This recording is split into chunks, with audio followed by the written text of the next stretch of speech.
Good morning student. कल हमने dimension analysis के बारे में पढ़ा।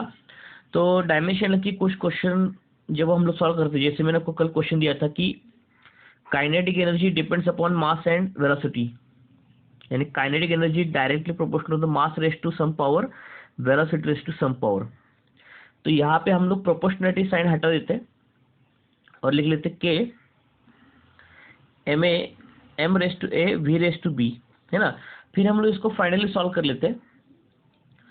ए का वैल्यू 1 आता है और बी का वैल्यू 2 आता है, करेक्ट। तो बच्चों पूछते कि सर काइनेटिक एनर्जी का तो फॉर्मूला 1/2 mv² होता है। तो बराबर है, आपका 1/2 mv² होता है, लेकिन ये जो 1/2 आता है ना, ये जो काइनेटिक एनर्जी में 1/2 आता है वो डायमेंशनल एनालिसिस से नहीं निकलता। काइनेटिक एनर्जी में 1/2 जो आता है ना, ये वाला, ये डायमेंशनल एनालिसिस से नहीं निकलता, क्योंकि कांस्टेंट को कोई यूनिट नहीं होता ना। तो इसलिए जिसको हाफ मालूम है वो हाफ रख सकता है, जिसको नहीं मालूम वो यहाँ पे के रख सकता है, नो प्रॉब्लम। मार्क आपके कटेंगे नहीं एग्जाम में। अरे वो सर, में आपके एग्जाम में मार्क नहीं कटेंगे, तो इसकी तरफ आपको ध्यान रखना है। चलो नाउ नाउ मैंने आपको कल एक एक्यूरेसी के बारे में पढ़ाया था। मेजरमेंट जो हम किसी भी चीज का करते हैं ना, मेजरमेंट हम लोग किसी भी चीज का करते हैं, उसमें एक्यूरेसी है क्या नहीं है, तो एक्यूरेसी को कैसे डिफाइन करेंगे ये हम लोग देख लेते हैं। देखो, how to define accuracy. Accuracy का मतलब क्या होता है कि मैंने आपको कल ही बताया था कि accuracy is how close, accuracy is how close a measurement, accuracy is how close a measurement, how close a measurement is to the, how close a measurement is to the actual value of that quantity, is to the actual value of that quantity, actual value of that quantity। तो कल मैंने एक बच्चे का height measurement के बारे में आपको पढ़ाया था कि समझ लो बच्चे का हाइट कुछ तो 5 फीट है या 6 फीट है, पकड़ के चलो अपने बच्चे का हाइट कोई 6 फीट है, तो आपने मेजरमेंट 6 फीट के कितने नजदीक किया है उतना आपका रीडिंग क्या होगा, ज्यादा एक्यूरेट होगा, है ना। जैसे मैं आपको कल भी एग्जांपल बता रहा था कि समझ लो कोई बच्चा है, यहाँ पे ऐसे कोई बच्चा है जिसका हाइट, यानी हाइट का एक्चुअल वैल्यू 6 फीट, तो आपने जो रीडिंग ले लिया वो समझ लो कुछ तो 5.7 फीट होगा, 5.9 फीट होगा और 6.1 फीट होगा, करेक्ट। तो 5.9 फीट और ये जो वैल्यू, ये एक्चुअल वैल्यू है, हाइट की एक्चुअल वैल्यू है ना। So this is the actual value of the height, ये हाइट की एक्चुअल वैल्यू है। तो 5.9 फीट, 6.1 फीट, ये दोनों भी वैल्यू 6 फीट के नजदीक दिख रही है, तो इसका मतलब ये दोनों रीडिंग एक्यूरेट है। क्या है? दोनों रीडिंग एक्यूरेट है। यानी how close is your, how close is your measurement to the actual value, how close is the measurement to the actual value, इसको बोलते हैं हम लोग एक्यूरेसी। और ये थोड़ा लंबा दूर जा रहा है एक्चुअल वैल्यू से, तो ये इनएक्यूरेट कैलकुलेशन होगा। चलो, एक्यूरेसी के बारे में तो हमने कल पढ़ लिया था। अब एक्यूरेसी के साथ साथ, एक्यूरेसी के साथ साथ दूसरा एक वर्ड आता है, उसको बोलते हैं हम लोग प्रिसीजन। दूसरा एक वर्ड होता है उसको हम लोग बोलते हैं प्रिसीजन। प्रिसीजन का डेफिनेशन देखो, ये सारे नोट्स बना के रखो बच्चों आप लोग। प्रिसीजन का डेफिनेशन देखो, precision is a measure of how, precision is a measure of how consistently a device records nearly identical values, nearly identical values, nearly identical values, यानी इसको बोला जाता है नियरली आइडेंटिकल वैल्यूज, यानी रिप्रोड्यूसिबल रिजल्ट्स, रिप्रोड्यूसिबल रिजल्ट्स, है ना। तो precision क्या होता है कि कोई भी डिवाइस से आप कोई मेजरमेंट कर रहे हो, तो वो डिवाइस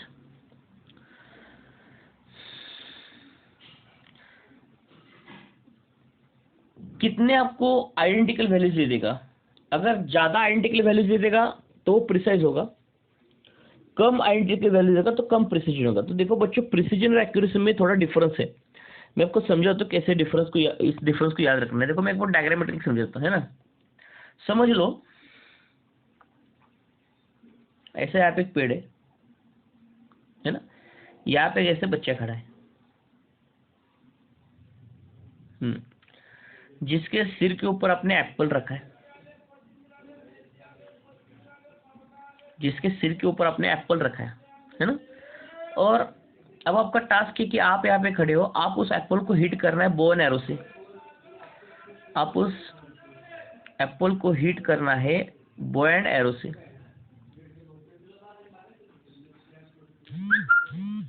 है ना।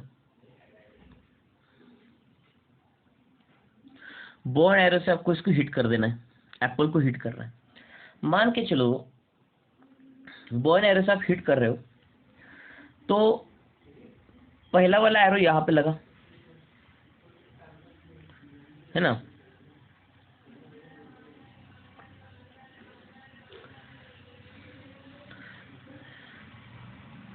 दूसरा यहाँ पे कहीं तो लगा,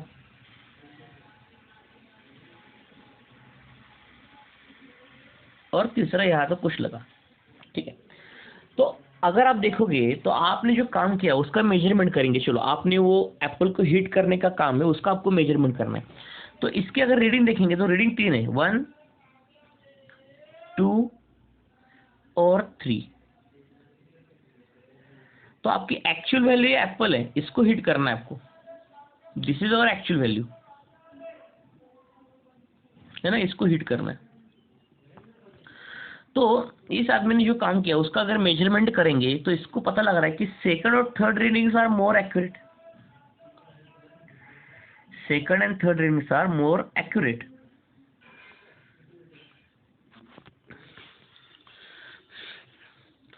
मोर एक्यूरेट। तो एक्यूरेसी को पता लग गया, एक्यूरेसी क्या होता है। एक्यूरेसी का पता लग गया। चलो,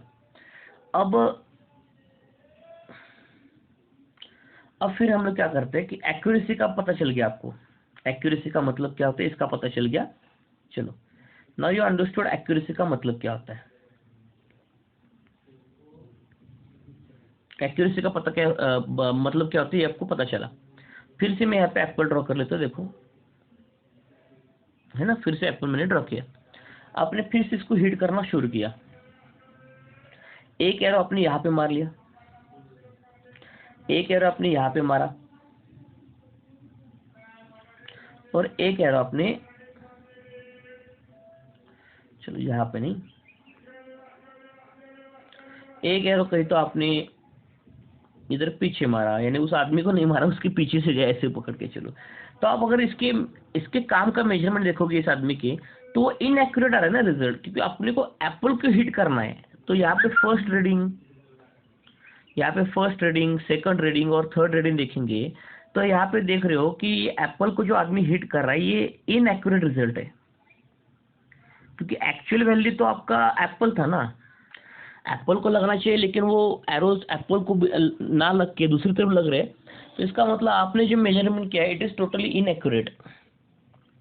आपने जो मेजरमेंट किया इट इज टोटली इनएक्यूरेट, ठीक है।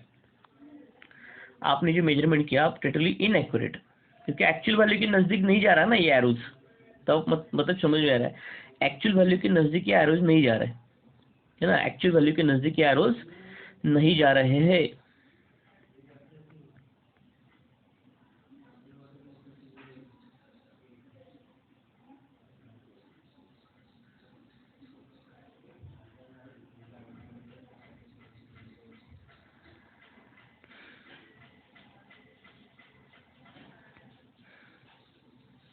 तो अब एक्यूरेसी का मतलब आपको समझा। अब हम लोग समझेंगे मतलब प्रिसीजन का मतलब क्या होता है। Now we will understand the meaning of precision, ठीक है। प्रिसीजन का हम लोग मतलब समझ लेते हैं। देखो, अब प्रिसीजन का मतलब क्या होता है हम लोग समझेंगे। देखो, प्रिसीजन का मतलब होता है कोई भी डिवाइस आपको कितना आइडेंटिकली, नियरली आइडेंटिकल रिजल्ट दे देगा। लेकिन प्रिसीजन में ये जरूरी नहीं कि हर बार एक्यूरेसी आ जाए।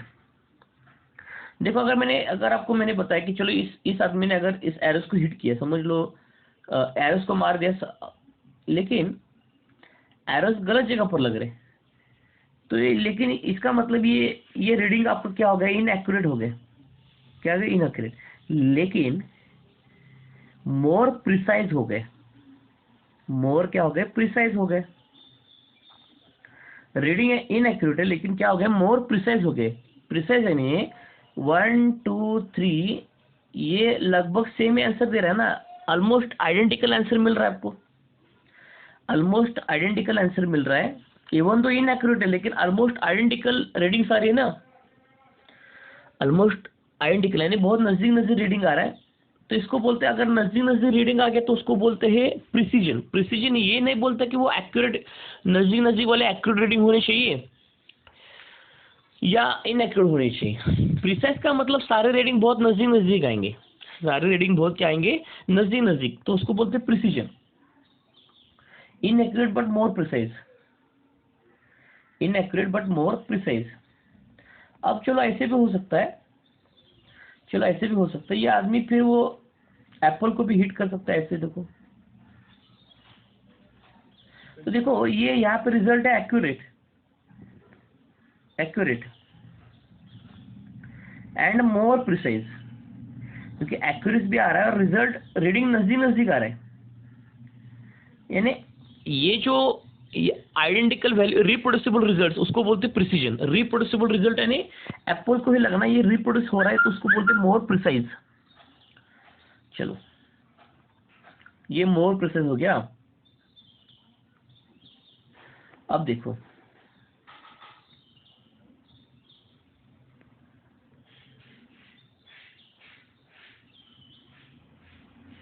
अब देखो आपने इस एप्पल को यहाँ पे हिट कर लिया, यहाँ पे हिट कर लिया, यहाँ पे हिट कर लिया, तो देखो ये रिजल्ट को बोला जाएगा एक्यूरेट, एक्यूरेट क्योंकि दो तो रीडिंग एप्पल को ही हिट कर रही है ना, दो रीडिंग एप्पल को हिट कर रही है जो चाहिए। लेकिन रिजल्ट जो एक्यूरेट रिजल्ट आ रहा है, is it reproducible? No, it is not reproducible. Reproducible नहीं है क्योंकि दो रीडिंग तो नजदीक आ रहे हैं लेकिन तीसरा रीडिंग तो दूर जा रहा है ना, तो इसको ऐसे बोलेंगे लेस प्रिसाइज। क्या बोलेंगे इसको? Less precise. तो ध्यान रखना है कि एक्चुअल वैल्यू के साथ आपकी रीडिंग अगर मैच कर रहे हैं लगभग, तो उसको बोलते हैं एक्यूरेट रिजल्ट। लेकिन प्रिसीजन का मतलब वही एक्यूरेट रिजल्ट या वही इनएक्यूरेट रिजल्ट कितनी बार रिप्रोड्यूस हो रहा है। अगर कोई भी डिवाइस एक्यूरेट रिजल्ट हो या इनएक्यूरेट रिजल्ट, अगर वो बार बार वही रिजल्ट अगर रिप्रोड्यूस कर रही है तो उसको बोलते हैं मोर प्रिसाइज, है ना। समझ लो मैंने आपको बोला कि चलो भाई एक गोला है मेरे पास, स्फीयर का गोला है, इसका मास है एक्चुअल वैल्यू ऑफ मास, इसका जो मास का जो एक्चुअल वैल्यू है, एक्चुअल वैल्यू समझ लो, इसके मास का जो एक्चुअल वैल्यू वो है कुछ तो 500 ग्राम है। Actual value of mass is 500 gram, correct. Actual value of mass is 500 ग्राम है यहाँ पे, ठीक है। अगर आपको मैंने बोला कि भाई ये मास मेजरिंग डिवाइस यूज करके इसका मास आप मेजर कर लो, मास मेजरिंग डिवाइस यूज करके इसका मास आप मेजर कर लो, तो मास मेजरिंग डिवाइस का यूज करके if we want to measure a mass of this, तो इसके रीडिंग, तो मेरे पास समझ लो ये इंस्ट्रूमेंट फर्स्ट है, ये इंस्ट्रूमेंट फर्स्ट है, और दूसरा मेरे पास एक इंस्ट्रूमेंट है, दूसरा इंस्ट्रूमेंट है, इंस्ट्रूमेंट नंबर 2, इंस्ट्रूमेंट 2, इंस्ट्रूमेंट 2 है मेरे पास, करेक्ट। इंस्ट्रूमेंट 2 है ना, इंस्ट्रूमेंट 2 है।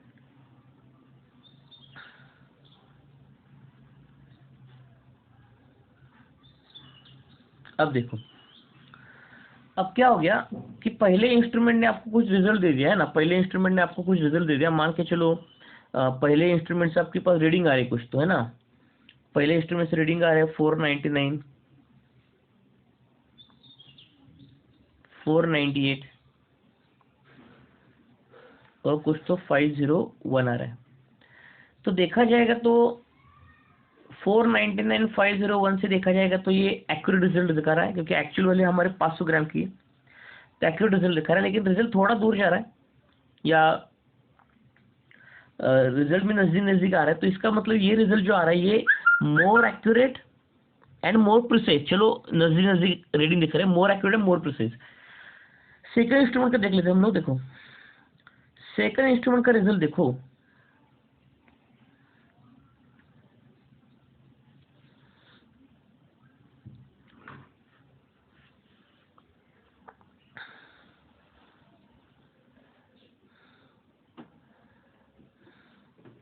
समझ लो 499 पॉइंट कुछ तो 5 है, तीसरा है 499.8 आ रहा है, चौथा है 499 पॉइंट कुछ तो 9 आ रहा है। तो देखा करो कि यहाँ पे ये एक्यूरेसी इससे भी ज़्यादा है, पहले इंस्ट्रूमेंट से यहाँ पे एक्यूरेसी सेकंड इंस्ट्रूमेंट का ज़्यादा है। और दूसरी चीज़ रिजल्ट भी रिप्रोड्यूस हो रहे हैं ना, तो इसका मतलब ये सेकंड इंस्ट्रूमेंट बहुत ज़्यादा एक्यूरेट है और बहुत ज़्यादा प्रिसाइज है। प्रिसाइज यानी सेम रीडिंग रिपीट होते जाना, अगर वो एक्यूरेट है या इनएक्यूरेट उसमें लेना देना नहीं अपने को। सेम रीडिंग एक्यूरेट हो या इनएक्यूरेट अगर रिपीट हो सकता है तो वो डिवाइस मोर प्रिसाइज है। एक्यूरेसी का मतलब एक्चुअल वैल्यू के साथ कितना नजदीक वैल्यू, उसको बोलते हैं एक्यूरेसी। बस इतना से पार्ट है to understand about the accuracy and precision. ठीक है, किसी भी इंस्ट्रूमेंट का एक्यूरेसी और प्रिसीजन मेजरमेंट के वक्त क्या होता है ये हमने पढ़ लिया। ठीक है, चलो हम लोग आगे बढ़ लेते हैं।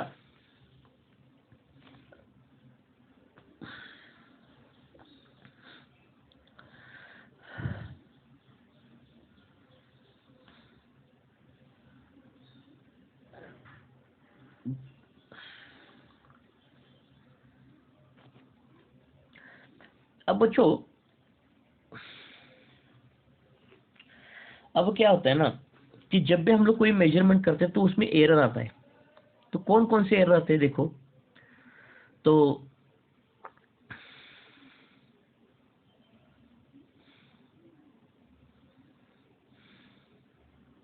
वन सेकंड होल्ड कीजिएगा, मैं आपको एरर के बारे में समझाता हूँ। देखो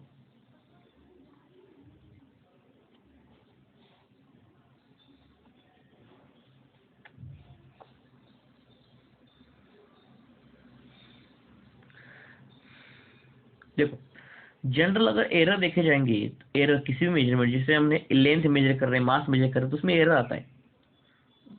तो एरर जनरल दो तरह के होते हैं, एक होता है सिस्टमेटिक एरर, और दूसरा होता है रैंडम एरर यानी एक्सीडेंटल एरर। रैंडम एरर को ही हम लोग बोलते हैं, सॉरी, रैंडम एरर को ही हम लोग बोलते हैं एक्सीडेंटल एरर। समझ लो, we are discussing about the random errors.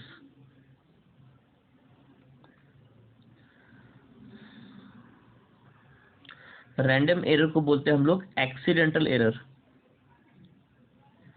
Random errors are known as accidental errors. ठीक है, तो सिस्टमेटिक एरर जो होते हैं उसके बारे में हम लोग पढ़ेंगे।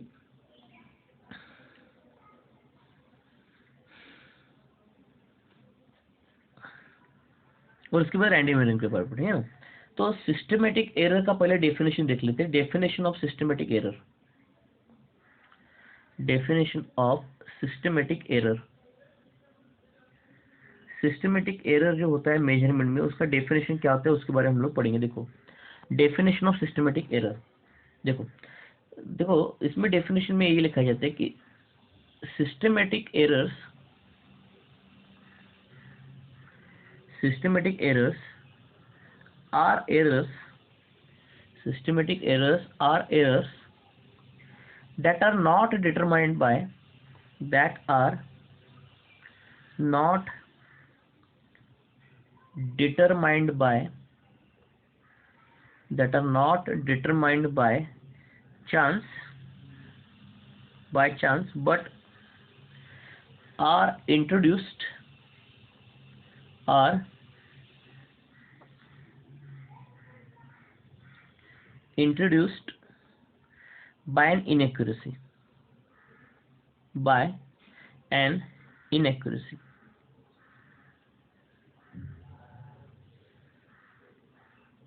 Bye an inaccuracy. देखो systematic errors are the errors that are not determined by chance but are introduced by an inaccuracy. देखो ये जो एरर्स होते हैं सिस्टमेटिक एरर्स, ये बाय चांस नहीं होते, यानी कहीं एक्सीडेंट हो गया चलो एरर आ गया, वैसे नहीं होते। ये इंट्रोड्यूस बाय इनएक्यूरेसी। इनएक्यूरेसी किस में हो सकती है? अगर आप जो ऑब्जर्वेशन कर रहे हो, यानी आप अगर एक्सपेरिमेंट परफॉर्म कर रहे हो, ऑब्जर्वेशन करने में अगर गलती कर दी तो मेजरमेंट में एरर आ सकता है। और कोई मेजरमेंट प्रोसेस में अगर इनएक्यूरेसी आ गई, मेजरमेंट प्रोसेस जो आप कर रहे हो उसमें अगर इनएक्यूरेसी आ गई तो उससे भी ये एरर्स आते हैं। तो जनरली बोलने का मतलब क्या है कि सिस्टमेटिक एरर ये बाय चांस वाले नहीं होते। ये अगर आप मेजरमेंट कर रहे हो, ऑब्जर्वेशन कर रहे हो, तो आपको देखने में गलती हो सकती है, या जो आपने मेजरमेंट प्रोसेस जो एम्प्लॉय किया था उसमें भी गलती हो सकती है, तो उसको बोलते हैं सिस्टमेटिक एरर। लेकिन जो रैंडम एरर होते हैं ना, ये एक्सीडेंट होते हैं, इसमें आप कुछ नहीं कर सकते ना, इसमें आप कुछ नहीं कर सकते, है ना। अगर मान के चलो अगर आप कोई एक्सपेरिमेंट कर रहे हो करंट इलेक्ट्रिसिटी पर, लेकिन उस दिन आपका करंट इलेक्ट्रिसिटी पर एक्सपेरिमेंट करते हो कुछ तो वोल्टेज में अपने आप ही फ्लक्चुएशन हो गया, तो उसको आप कुछ नहीं कर सकते ना, वो दैट इज एक्सीडेंटल, तो एक्सपेरिमेंटल एरर वो जो होता है, एक्सीडेंटल एरर आ जाते हैं, उसमें हमारी गलती नहीं होती, वो एक्सीडेंट की वजह से हो जाती है। तो सिस्टमेटिक एरर लेकिन हमारी गलती होती है, या आप बोल सकते हो कि एक्सपेरिमेंटल प्रोसीजर होता है उसमें भी गलती हो सकती है, उसको बोलते हैं सिस्टमेटिक एरर। तो सिस्टमेटिक एरर को भी क्लासिफाई किया जाता है, सिस्टमेटिक एरर को भी क्लासिफाई किया जाता है। तो सिस्टमेटिक एरर कौन कौन से होते हैं हम लोग देख लेंगे। देखो systematic, which are the systematic errors, देख लेंगे हम लोग। देखो which are the systematic errors, which are the systematic errors, हम लोग सिस्टमेटिक एरर देख लेंगे। देखो पहला होता है इंस्ट्रूमेंटल एरर, पहला होता है instrumental error. The first is instrumental error. Instrumental error को हम लोग बोलते हैं कांस्टेंट एरर, इंस्ट्रूमेंटल एरर को हम लोग बोलते हैं constant error. Instrumental errors are known as constant errors. और जो सेकंड होता है imperfection in experimental technique, imperfection in experimental technique, imperfection in experimental technique,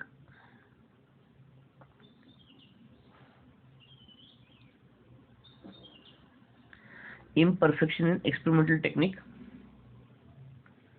और जो थर्ड होता है पर्सनल एरर, यानी सिस्टमेटिक एरर के तीन टाइप्स होते हैं, एक तो इंस्ट्रूमेंटल एरर, दूसरा इम्परफेक्शन इन एक्सपेरिमेंटल टेक्निक, और तीसरा होता है पर्सनल एरर। तो सबके बारे में एक एक करके हम लोग पढ़ेंगे। देखो तो क्वेश्चन पूछता है कि what are instrumental error, 2 mark के लिए, तो उसमें क्या क्या लिखना है। देखो इंस्ट्रूमेंटल एरर, तो इंस्ट्रूमेंटल एरर में क्या क्या होता है हम लोग देखेंगे। अब देखो इंस्ट्रूमेंटल एरर, अब इंस्ट्रूमेंटल एरर में क्या क्या होता है। देखो it arises due to defective calibration of an instrument, defective calibration of an instrument। अगर इंस्ट्रूमेंट का डिफेक्टिव कैलिब्रेशन आपने डिफेक्टिव कर लिया तो उससे भी एरर आ सकता है ना। तो ये इंस्ट्रूमेंट एरर कांस्टेंट एरर होते हैं, तो एक बार आ गया तो एक बार कांस्टेंट रह जाता है। तो देखो अगर मान के चलो हमको मास मेजर करना है, किसी ऑब्जेक्ट का मास मेजर करना है, मास मेजरिंग डिवाइस से, है ना, मास मेजरिंग डिवाइस से आपको मास मेजर करना है। लेकिन ये आपने देखा होगा कि मास मेजरिंग डिवाइस में यहाँ पे 0 सेट करते हैं ना हम लोग। अगर गलती से आपने यहाँ पे 0 सेट नहीं किया, आपने पहले से कुछ सेट करके रखा 2, तो ये यानी आपने कैलिब्रेशन में गड़बड़ की है ना। जब तक ये मास मेजरिंग डिवाइस को 0 पर सेट नहीं करोगे तो मास कैसे मेजर करेगा ना, लेकिन करेगा भी तो वो फिर एरर दिखाएगा। अगर मान के चलो इस एक स्फीयर को हमने इसके ऊपर रखा, है ना, तो अगर आपने इस इंस्ट्रूमेंट को 0 पर सेट नहीं किया, सेट नहीं करना यानी कैलिब्रेशन नहीं किया अच्छे से, तो इसका मतलब अगर आपने अच्छे से कैलिब्रेशन नहीं किया तो इसका मतलब क्या होगा, समझ लो इस स्पेयर का मास है 500 ग्राम का, 500 ग्राम का, लेकिन आपने यहाँ पे कैलिब्रेशन में गलती कर दी, तो कैलिब्रेशन में आपने यहाँ पे सेट करके रखा है 2 ग्राम का, तो एक्चुअली फाइनल आंसर आपको जो मिलेगा स्पेयर का जो मिलेगा वो 502 ग्राम का मिलेगा ना। तो ऊपर का 2 ग्राम ही एरर आ गया ना फिर आपके कैलकुलेशन में, ऊपर के 2 ग्राम का जो है ना ये एरर आ गया कैलकुलेशन में। समझ रहे हो बात क्या बोल रहा हूँ मैं आपको? तो 2 ग्राम का कैलकुलेशन में एरर आ गया, तो ये इसको बोलते हैं कैलिब्रेशन। कैलिब्रेशन करना है इंस्ट्रूमेंट को प्रॉपर्ली सेट कर देना है, ठीक है। अगर जब तक ये आप ये जब तक नहीं निकालोगे तब तक ये 2 ग्राम कॉन्स्टेंटली ऐड होते जाएगा ना, इसलिए इंस्ट्रूमेंटल एरर को हम लोग क्या बोलते हैं, कॉन्स्टेंट एरर बोलते हैं हम लोग, ठीक है। अब चलो सेकंड पॉइंट देख लेते हैं।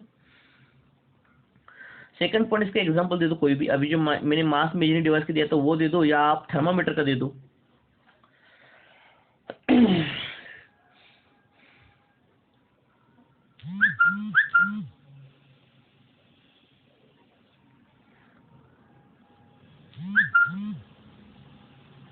तो अगर मान के चलो,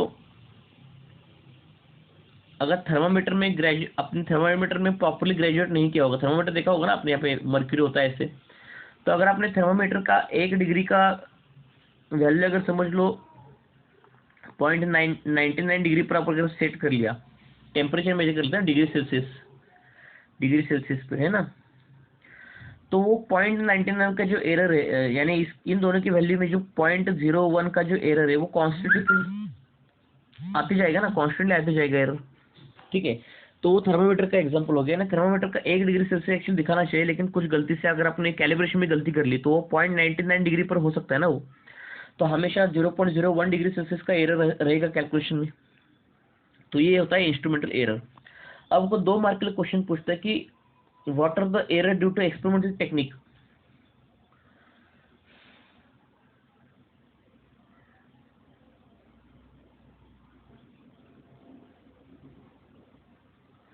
है ना, error due to imperfection the experimental technique, error due to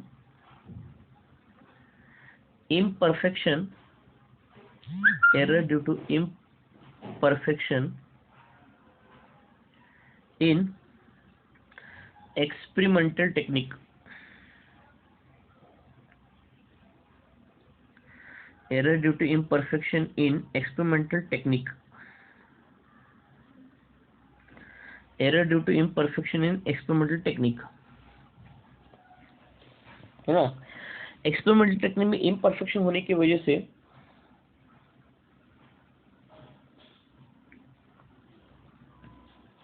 समझ लो एक ट्यूब है ऐसे कोई, तो इस ट्यूब में आपको पानी भरना है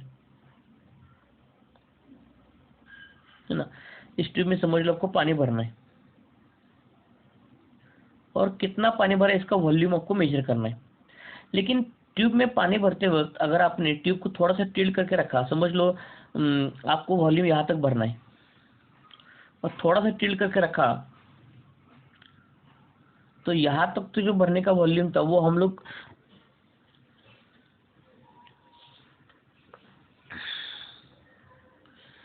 फिर गलती हो सकती है रीडिंग में, यानी वॉल्यूम मेजर करने में, या सिंपल थोड़ा बता देता हूँ, थोड़ा सिंपल बताता है। देखो एक्सपेरिमेंटल एरर में क्या क्या हो सकता है, एक्सपेरिमेंटल टेक्निक में क्या क्या हो सकता है। टेक्निक यानी समझ लो पहले से एक ट्यूब में पानी भर के रखा है हमने, वो बताता हूँ, ठीक है, वो सिंपल होगा। देखो पहले से यहाँ पे पानी भर के रखा है, यहाँ पे आपने पानी भर के रखा है, पहले से ही पानी भर के रखा है, ओके। और जब आप ट्यूब को प्रॉपरली वर्टिकल पकड़ोगे,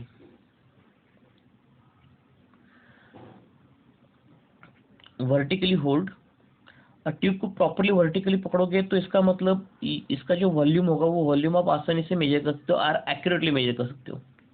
लेकिन अगर वही ट्यूब जिसमें पानी भरा है, वही ट्यूब जिसमें पानी भरा है, वही ट्यूब जिसमें पानी भरा है, पानी भरा है, अगर वो थोड़ा भी टिल्ट हो गया ना, थोड़ा भी टिल्ट हो गया, if not vertically hold, if not vertically hold,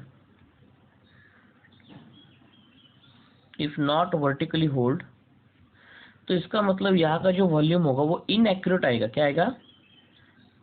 inaccurate. क्या आएगा? वो इनएक्यूरेट आएगा, करेक्ट। इनएक्यूरेट आएगा और यहाँ का वॉल्यूम क्या होगा, एक्यूरेट होगा।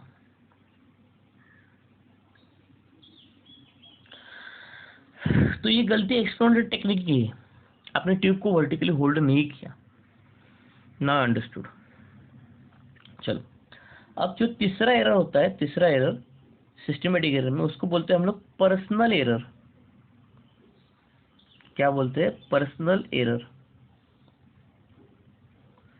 पर्सनल एरर, जो तीसरा जो एरर होता है उसको बोलते हैं हम लोग पर्सनल एरर। और पर्सनल एरर क्या होता है, faulty observation of the observer.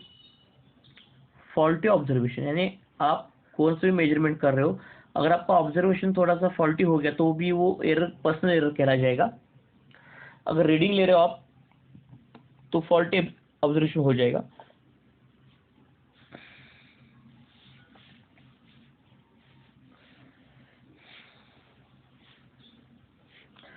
तो देखो क्या होता है, एक ऐसे किसी ऑब्जेक्ट का हमको एक लेंथ मेजर करना है ना, किसी ऑब्जेक्ट का हमको लेंथ मेजर करना है, यानी आप एक ऐसे लेटा हुआ आदमी है, इसका लेंथ मेजर करना है आपको, ऐसे पकड़ के चलो, इसका लेंथ मेजर करना है यहाँ से लेके यहाँ तक।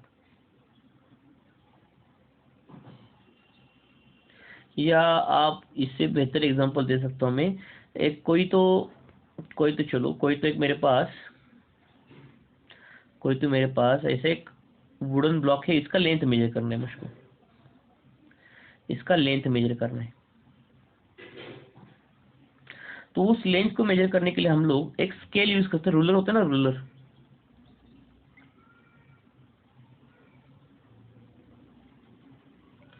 है ना, एक स्केल हम लोग यूज कर सकते हैं इसका लेंथ मेजर करने के लिए। We can use a scale, है ना, we can use a scale. तो देखो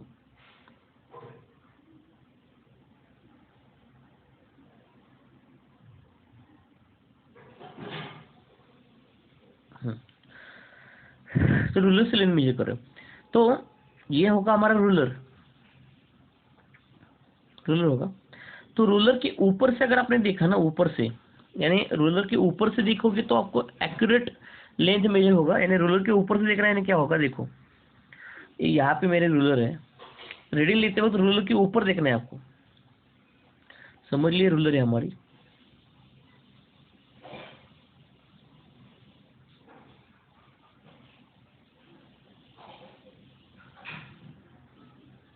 है ना, रूलर है हमारी, ओके।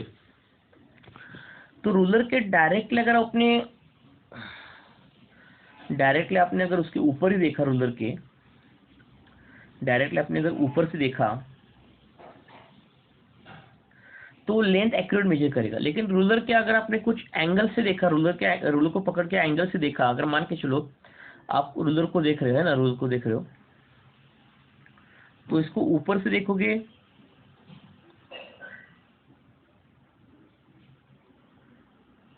यानी थोड़ा सा यहाँ पे ऐसे दिखाता हूँ, आँख यहाँ पे दिखा रहा हूँ मैं,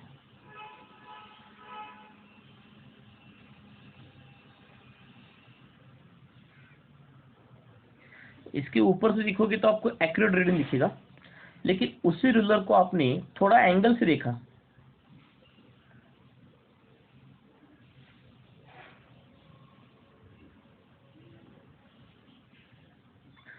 तो यानी इसकी डायरेक्टली ऐसे एक सीध में ऐसे एक लाइन से देखना और थोड़ा एंगल से देखना, तो इन दोनों में रीडिंग, ये रीडिंग एक्यूरेट दे देगा आपको रूलर का, और एंगल से देखने से रीडिंग इनएक्यूरेट आएगा, इनएक्यूरेट। वो ड्यू टू पैरेलक्स की वजह से, ड्यू टू पैरेलक्स की वजह से। आपको पैरेलक्स क्या होता है मैं आपको बाद में पढ़ाऊंगा, डोंट वरी।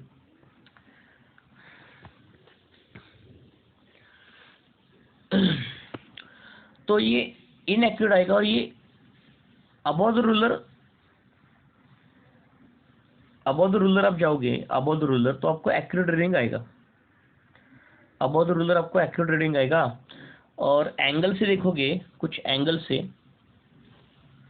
तो आपको इनएक्यूरेट रिजल्ट आएगा उस रूलर को, तो ड्यू टू पैरेलक्स की वजह से वैसे होता है। तो इसका मतलब इसको बोला जाएगा, हम लोग पर्सनल एरर बोलेंगे। क्या बोलेंगे इसको, पर्सनल एरर। इन ऑब्जर्वेशन में faulty, that is called as personal error, ठीक है। अब हम लोग लास्ट के टाइप में आएंगे, रैंडम एरर। रैंडम एरर को हम लोग बोल लेते हैं accidental error. Random errors are known as accidental errors. Random errors are known as accidental errors. Random errors are known as accidental errors. ठीक है।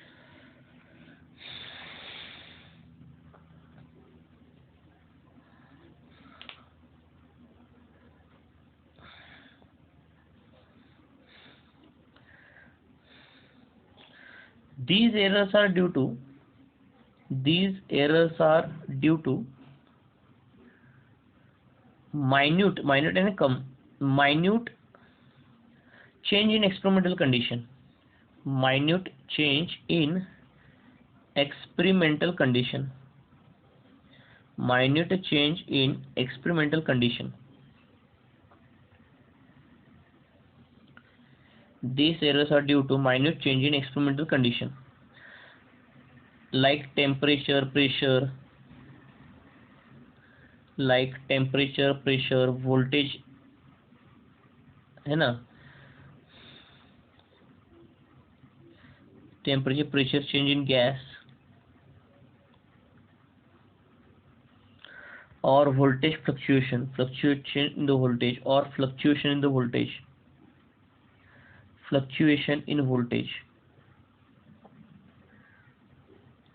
इसको बोलते हैं random error. Fluctuation in the voltage इसको बोलते हैं हम लोग रैंडम एरर। ये एक्सीडेंटल होते एरर, इसको आप कुछ नहीं कर सकते।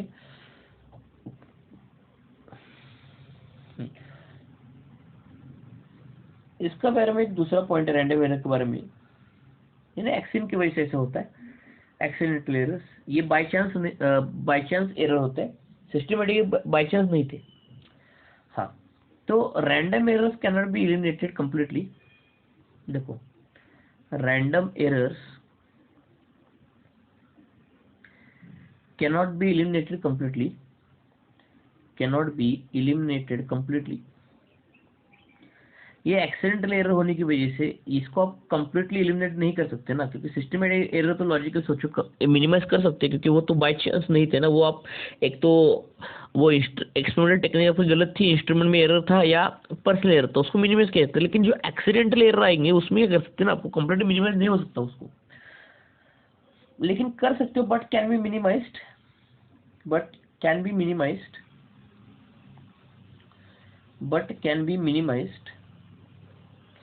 by taking multiple readings, थोड़ा मल्टीपल रीडिंग ले लो, multiple reading and calculating there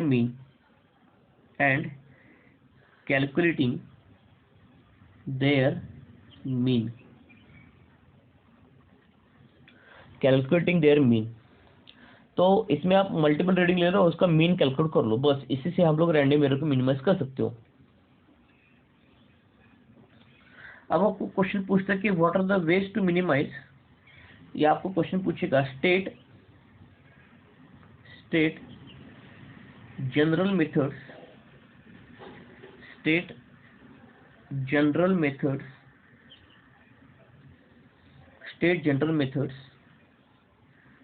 to minimize effect of systematic error,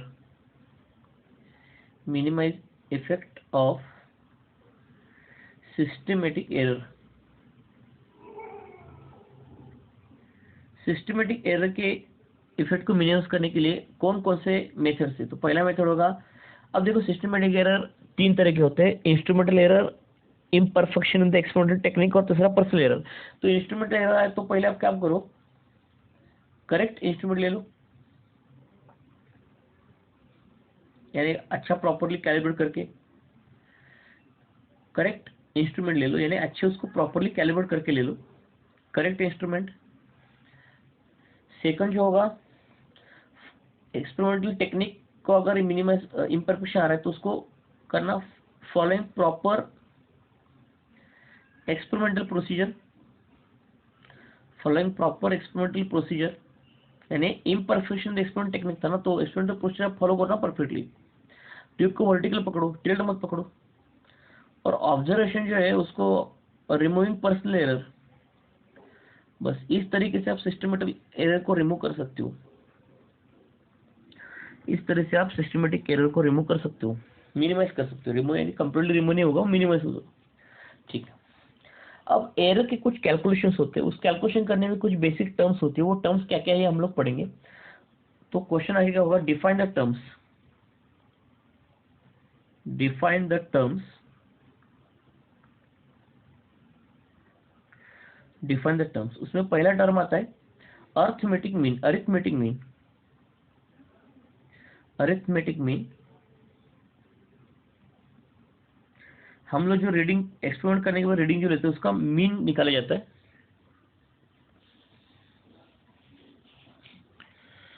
arithmetic mean. अब अरिथमेटिक मीन का डेफिनेशन क्या होता है देखो, the most probable value of the most probable value of large number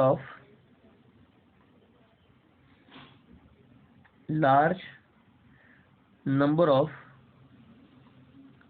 readings of a quantity is called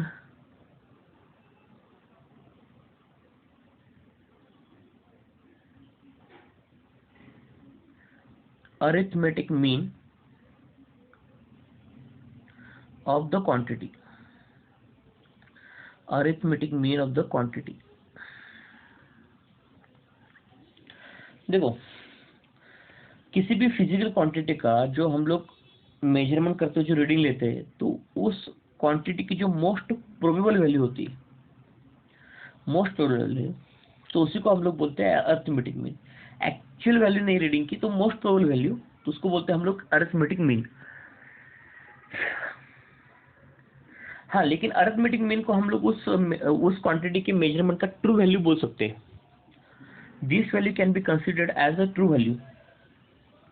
देखो, this value can be considered to be true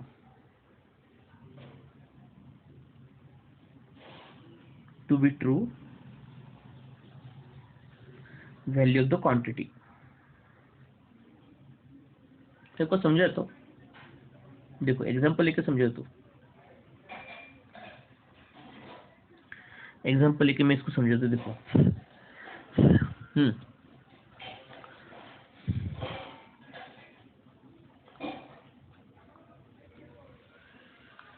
चलो एक sphere है, समझ लो स्फीयर का हम लोग मास मेजर कर रहे हैं। अब स्फीयर के मास मेजर करने के लिए रीडिंग्स हम लोग ले लेंगे। देखो रीडिंग्स, तो पहला रीडिंग को हम लोग लिखेंगे A1, A1 लिखेंगे। तो अब मुझको इस स्फीयर का एक्चुअल में मास कितना है डोंट नो, लेकिन इसको मास मेजरिंग डिवाइस पर रख के, इसका हम लोग मास मेजर कर सकते हैं। समझ रहे बात क्या बोल रहा हूँ आपको, मास मेजरिंग डिवाइस पर रख के इसका हम लोग मास मेजर कर सकते हैं। समझ लो मैंने 3 अलग अलग या 3 या 4 जो n नंबर ऑफ रीडिंग्स ले ली। समझ लो पहला वाला रीडिंग आ गया कुछ, तो एक 5 ग्राम आ गया पहला वाला रीडिंग। समझ लो दूसरा वाला आ गया 4.9 ग्राम,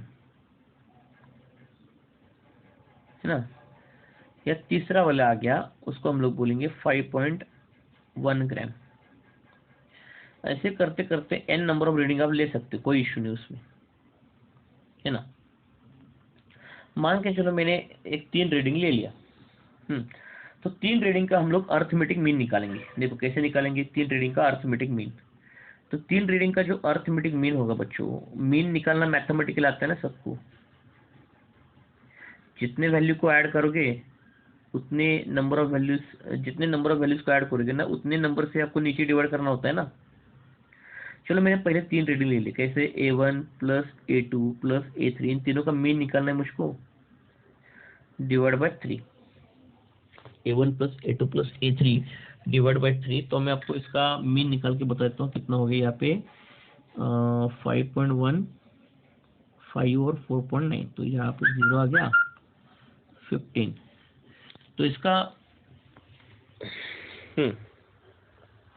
तो इसका मीन निकालेंगे तो यहाँ पे देखो बच्चों, आप मीन आ रहा है 5 ग्राम का। कितना मीन आ रहा है? 5 ग्राम। यानी इन तीनों वैल्यू का जो अरिथमेटिक मीन निकाला हमने, अरिथमेटिक मीन निकाला 5 ग्राम आ रहा है। तो ये जो 5 ग्राम की वैल्यू है ना, ये जो 5 ग्राम की वैल्यू है, ये उस ऑब्जेक्ट का यानी उस क्वांटिटी का, यानी मास जो क्वांटिटी है ना, इस पेयर का जो मास है वो एक फिजिकल क्वांटिटी है। तो उस मास का, उस पेयर के मास का एक मोस्ट प्रोबेबल वैल्यू मिल गई, मोस्ट प्रोबेबल वैल्यू मिल गई।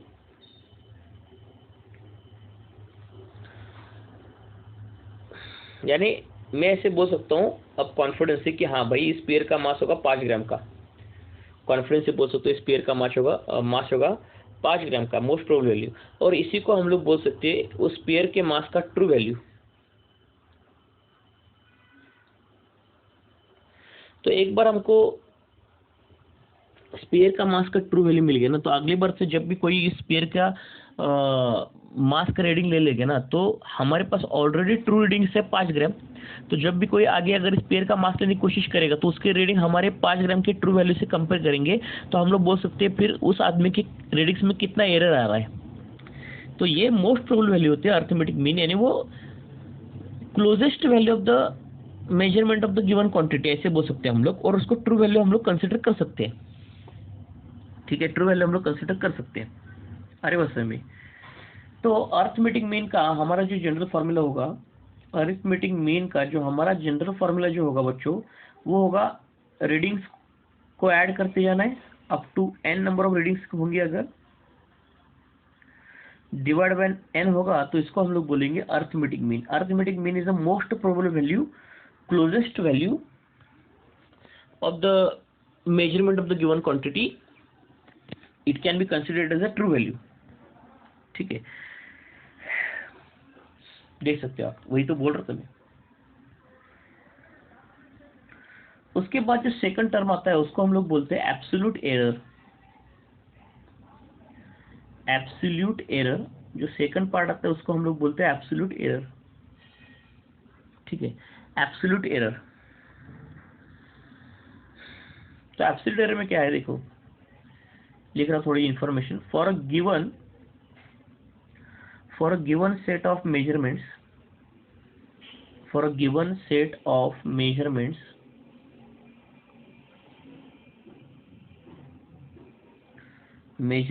of a quantity, for a given sets of measurements of a quantity, the magnitude of the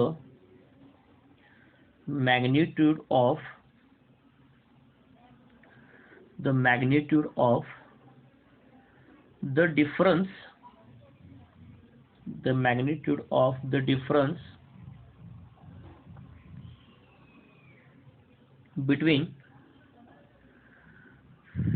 mean value and most probable value, arithmetic mean ना, mean value and most probable arithmetic mean, and each individual value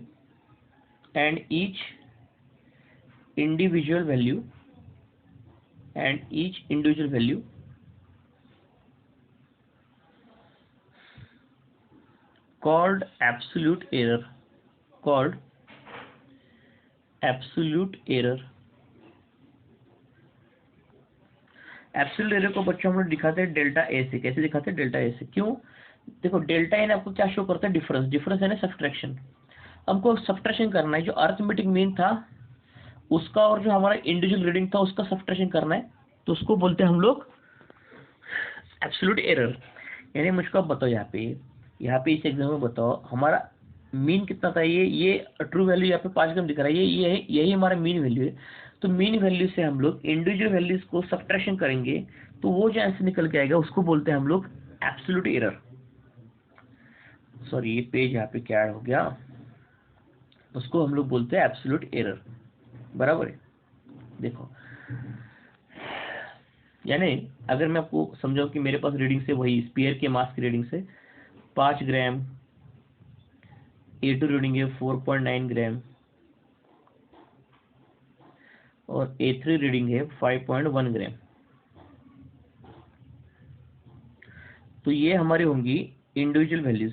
क्या होंगी हमारी ये individual values, reading की individual values होगी। और इन तीनों का जो मीन होगा वो 5 ग्राम का होगा, तो हमारी ये मीन वैल्यू आ गई। So this is our mean value. तो मीन वैल्यू को ही हमने बोला था ना ट्रू वैल्यू, यानी actual value of that reading mass of the sphere. True value हमारी मीन वैल्यू यानी ट्रू वैल्यू ना, हमारी मीन वैल्यू यानी ट्रू वैल्यू। अब देखो हम लोग एरर कैसे निकालेंगे, एब्सोल्यूट एरर। ठीक है, अब हम लोग क्या करेंगे, हर बार मीन वैल्यू से इंडिविजुअल वैल्यू को माइनस करते जाएंगे। तो हमको पहला एब्सोल्यूट एरर मिलेगा डेल्टा A1। अब मैग्नीट्यूड निकालना है इसलिए मॉड डालना पड़ेगा, मैग्नीट्यूड निकालना है इसलिए मॉड डालना पड़ेगा। मैग्नीट्यूड यानी क्या होता है, न्यूमेरिकल वैल्यू चाहिए, we don't want plus and minus, mod डालना है। तो मॉड डालोगे तो क्या होगा, मीन वैल्यू से हर एक रीडिंग को माइनस कर देना है, मीन वैल्यू से हर एक रीडिंग को आपको माइनस कर देना है, बस उतना सा तो काम करना है आपको। अब यहाँ पे अब देखो 5 से 5 माइनस करोगे तो पहला एब्सोल्यूट एरर कितना आ गया, 0 आ गया। सेकंड एब्सोल्यूट एरर निकालेंगे, मीन वैल्यू से A2 को माइनस कर लो। अब मीन वैल्यू से A2 को माइनस कर लो तो देखो 5 माइनस 4.9 तो कितना आएगा, 0.1 आएगा। इसमें कोई प्लस माइनस नहीं लिखना क्योंकि मॉड डाला है मैंने, मॉड यानी वो हमको सिर्फ मैग्नीट्यूड चाहिए, एरर का मैग्नीट्यूड। और लास्ट में होगा absolute error, mean value minus A3 होगा। और 5.1 और 5 का डिफरेंस ले लोगे तो कितना होगा, 0.1 ही होगा ना, मॉड होने की वजह से माइनस का प्लस हो जाएगा, करेक्ट है। तो इसको हम लोग बोलते हैं एब्सोल्यूट एरर, यानी ट्रू वैल्यू से जो इंडिविजुअल वैल्यूज का सब्ट्रैक्शन होता है उसको बोलते हैं हम लोग एब्सोल्यूट एरर। ठीक है, इसको हम लोग बोलेंगे एब्सोल्यूट एरर। अब जो थर्ड डेफिनेशन आती है उसको बोलते हैं हम लोग मीन एब्सोल्यूट एरर, यानी जो अभी हमने एब्सोल्यूट एरर निकालने उसका फिर से मीन निकालो। मीन एब्सोल्यूट एरर, जो अभी हमने रीडिंग निकाले उसका आपको फिर से मीन निकालना है। तो मीन एब्सोल्यूट एरर यानी mean of all the absolute errors, बस इसका डेफिनेशन लिखने की कोई मुश्किल जरूरत नहीं, आप लिख सकते हैं ना, mean of all absolute error. तो दूसरा क्या कर सकते हैं हम लोग, delta A1 delta A2 up to dot dot dot delta AN divide by n, सभी एब्सोल्यूट एरर का मीन। इसको आप लिख सकते हो 1/n summation I is equal to 1 up to n delta AI। इसको लिखने का तरीका है ना ये समेशन है ना, mean absolute error, correct, mean absolute error.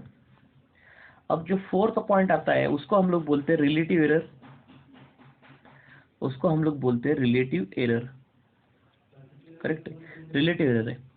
Relative error बच्चों एक रेशो होता है, रिलेटिव एरर एक रेशो होता है। वो किसका रेशो होता है मैं आपको समझाता हूँ। देखो ये रेशो होता है मीन एब्सोल्यूट एरर का to the mean value, mean absolute error का टू द मीन वैल्यू।